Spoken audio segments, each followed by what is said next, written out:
I want to make some money today. Let's put a throwdown pack on the line.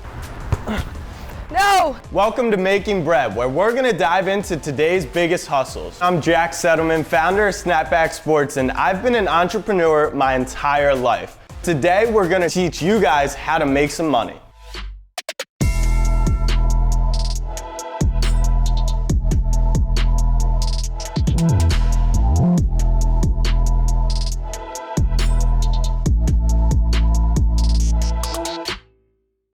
NBA Top Shot is an online marketplace to collect digital moments from your favorite NBA players.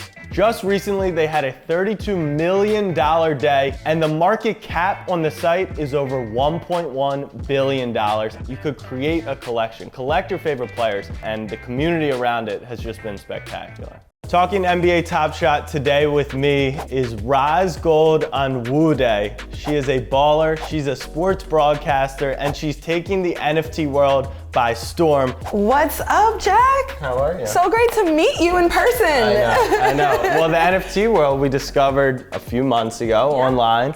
We know each other from that, and now finally get to meet. I feel like I have a whole relationship with you, as I do with so many other people who are part of the community. And then to see you in the flesh is actually I'm kind of like, wow.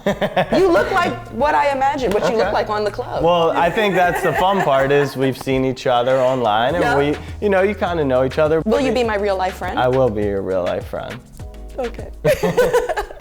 Let's talk NBA Top Shot. Explain to me, what is NBA Top Shot? It's a collection of digital video plays, which we call moments. But basically, the reason why I think it's important is that there's this really easy to understand ledger and proof of your ownership of this one specific digital collectible. And over the course of time, we'll always know who the different owners are as it passes on. But I think much bigger and more important is that NFTs, and when I get all philosophical about it, I feel like it creates a community. It protects creators and rewards those who are investing in and consumers. And in the long term, I think it has a lot of benefits for all parties involved that just make the experience even better. So I'm sure you get the question all the time.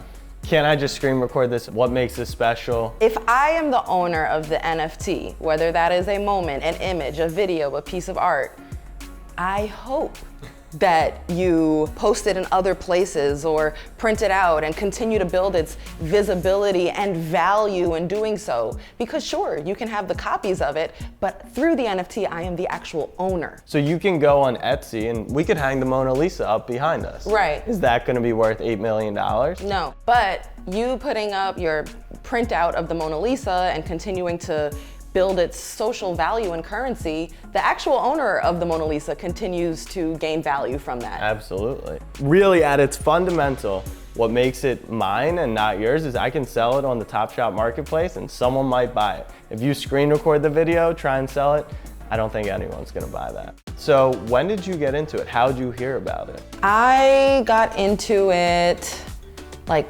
January. I didn't know what it was, but then I forced myself because I was like, this is at least basketball. I love basketball, I know basketball, try it. And so that's what I did. How much of it are you building a collection? And how much of it was the hype of everyone's making a ton of money, this is so exciting? I definitely got into it just curious, and it wasn't hard. I had an advantage because I really understood the game and the players. I could figure out, who might do better over time.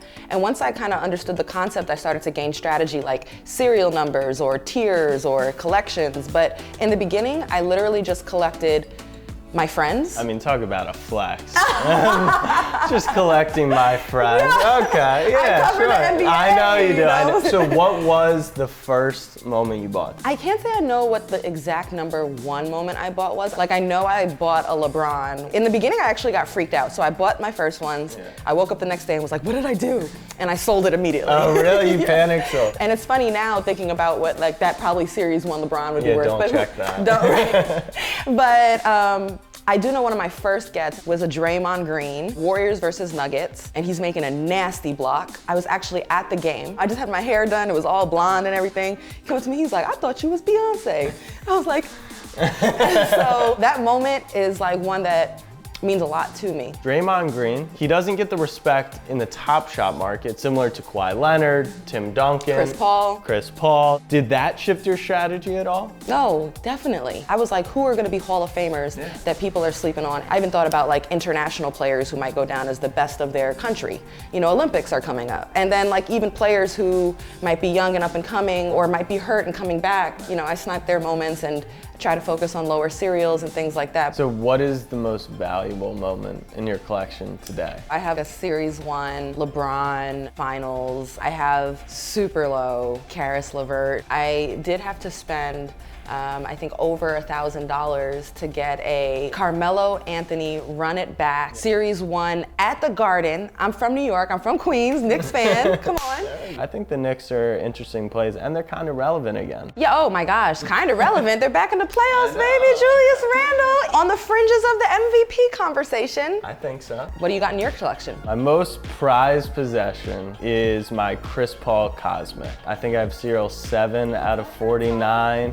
That's currently valued at around like 60 grand. When did you get in? I got into Top Shot in December, early December. I was playing around, I bought a Mitchell Robinson, bought a couple others. The best moment in the whole collection I actually got with a group of friends.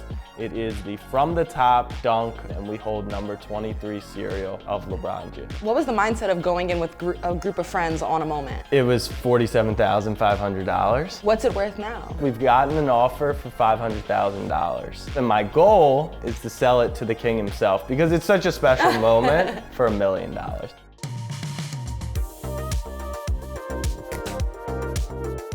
Let's talk about some strategies from $100, $1,000, and $10,000. Starting with the $100, what's a strategy for that type of investor? My personal investment strategy is I always try to go with winners. Maybe I can't afford to get them at a Series 1 or at a Legendary or something, but there are Series 2, 35,000 mint count where like you can get in on them and get your portfolio some exposure there. So the three like gold standard that I've always found hold up: LeBron James, Luka Doncic, Zion Williamson does well. You know, building up my portfolio there, I've focused on that first. And then rookies, I paid attention as soon as I got in. I grabbed LaMelo Ball. I grabbed James Wiseman right away. For the $100 level, I like to have a high risk profile and I like to play around with the rookies. A lot of potential to see them potentially rise, become starters on their team, find just really serious roles. At the $1,000 level, what do you like to do? In that range, I'm really focusing on trying to get higher tiers, lower serials, and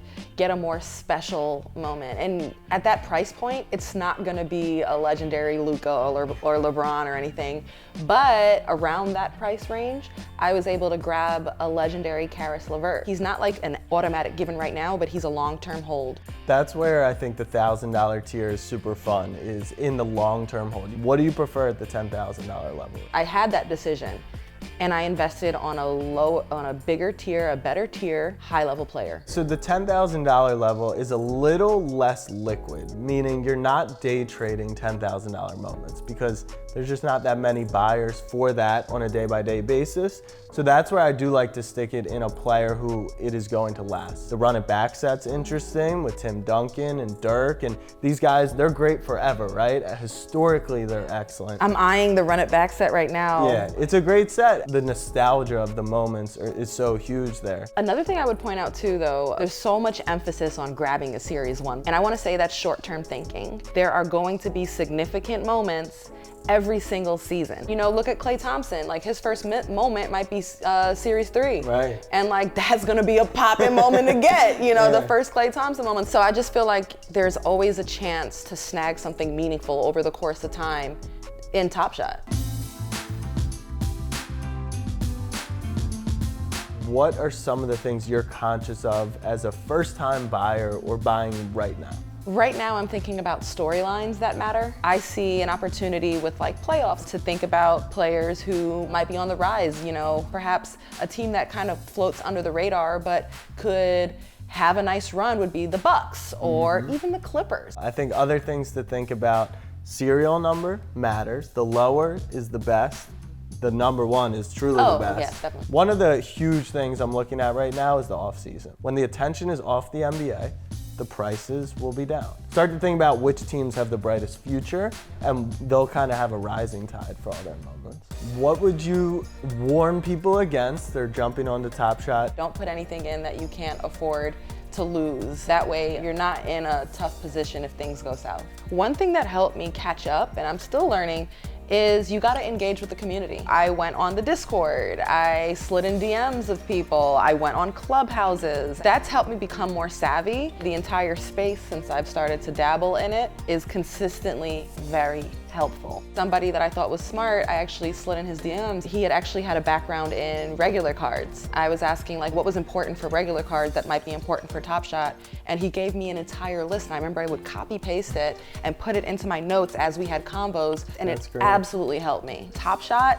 is something where like fan and NBA player can like be in line in the same queue for the same moment. What would your advice be for a first timer? Do not come into it putting pressure on yourself trying to make gains. You want to build your affiliation with Top Shot around the fact that this is fun. My biggest advice would be try and get a pack. I think that's a super fun experience. And then take a moment, even if it's a $3 moment, buy it, see it in your collection, learn about it, list it, sell it, and for $3, you can learn all about how the site functions. You can start to get NFTs. I think that's very important for a beginner. This has been fun, but I want to actually make some money today. So let's put a throwdown pack on the line. Let's play a game of Moneyball, and I want to actually make some Top Shot moments. What do you think? What, you trying to talk trash to me? I'm trying to talk trash, so let's go to the court right now. Go. All right, so this is Moneyball. Very simple game. I make a shot, I move it over here. You make a shot, you move it over here. Whoever gets to the end first is gonna win a throwdown pack from NBA Top Shot. Let's do it. There we go. I need a rebound.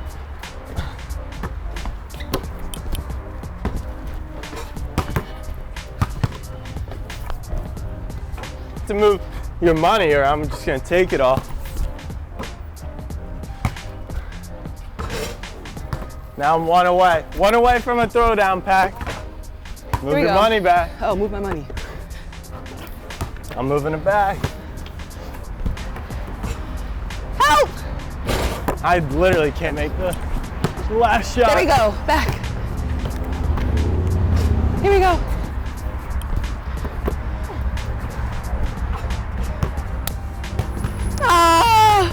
That was Making Bread with Jack and Roz. We taught you all about Top Shot, and don't forget your 3 tips and tricks. Collect your LeBrons, collect your rookies, and Roz. And have fun. Make sure you have fun. That's a wrap.